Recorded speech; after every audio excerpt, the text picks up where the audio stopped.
더불어민주당 내부에서 코로나19 확산세 등을 감안해서 대선 결정 일정을 견기해야 한다는 목소리에 힘이 실리고 있는 가운데 당 지도부는 내일 회의를 열어 일정을 확정합니다. 이 내용을 포함해 휴일 여야 대선 주자 움직임을 국회 연결해 알아봅니다. 박현우 기자.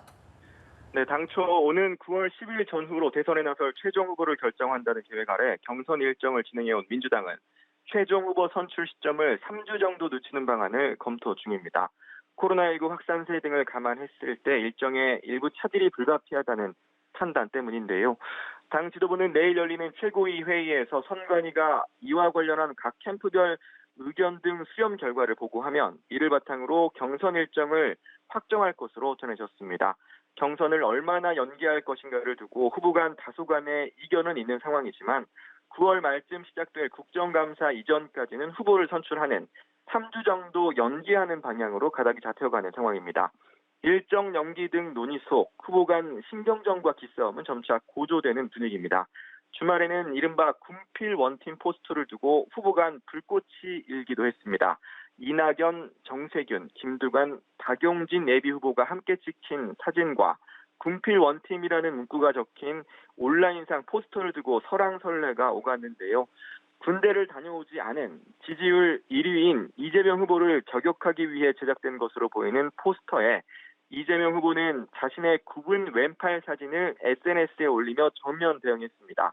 이로 인해 군대를 가지 못한 것이라고 밝히며 나이가 들어도 장애의 서러움을 완전히 떨쳐내기는 어렵다고 표현했는데요.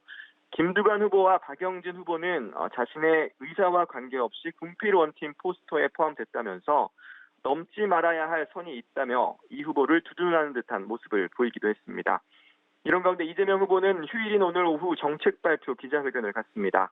이낙연 후보는 전남 광양과 여수 등지를 돌며 지지를 호소하고 정세균 후보는 충북 지역을, 추미애 후보는 대구를 찾습니다.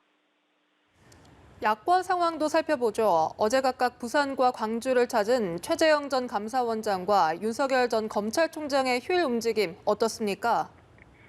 네, 우선 윤석열 전 총장은 오늘 오전 후원회장에 황중국 전 주영국대사를 선임했다고 밝혔습니다. 황 전 대사는 한미 방위비 분담 협상 대사와 북핵 외교기획단장, 한반도 평화교섭본부장 등을 지낸 소위 북핵통인데요. 윤 전 총장 캠프는 내일쯤 후원회 등록을 신청하고 이르면 다음 주 초반쯤부터는 본격적인 모금에 나설 전망입니다. 윤 전 총장은 휴일인 오늘 특별한 일정을 잡지는 않고 숨 고르기에 들어간 모습인데요. 캠프 내부적으로 윤석열이 됐습니다 등 이번 주 일정을 조율하며 공보 메시지팀 보강 작업을 진행해 나가는 것으로 전해졌습니다. 최재형 전 원장도 오늘은 특별한 일정을 잡지 않고 휴일 개인 정비 등에 나서는 모습입니다. 최 전 원장 캠프는 오늘 오후 중 캠프 사무소 개소와 운영 방침 등 관련 입장을 담은 자료를 배포한다는 계획입니다. 출마 선언 시기 등에도 관심이 쏠리는 가운데 캠프 관계자는 최대한 빠르게 진행해 나가야 한다는 공감대가 있다면서 내용과 형식, 시기 등을 검토 중에 있다고 밝혔습니다. 이런 가운데 야권의 또 다른 잠룡으로 분류되는 김동연 전 경제부총리도 출마 채비에 나서는 분위기인데요. 지난 16일 국민의힘 김종인 전 비대위원장과 만난 뒤 이른바 제3지대에서 대권에 도전할 가능성을 시사하기도 했습니다. 내일 새 책 출간과 함께 김 전 부총리의 행보에도 속도가 붙을지 주목됩니다. 지금까지 국회에서 전해드렸습니다.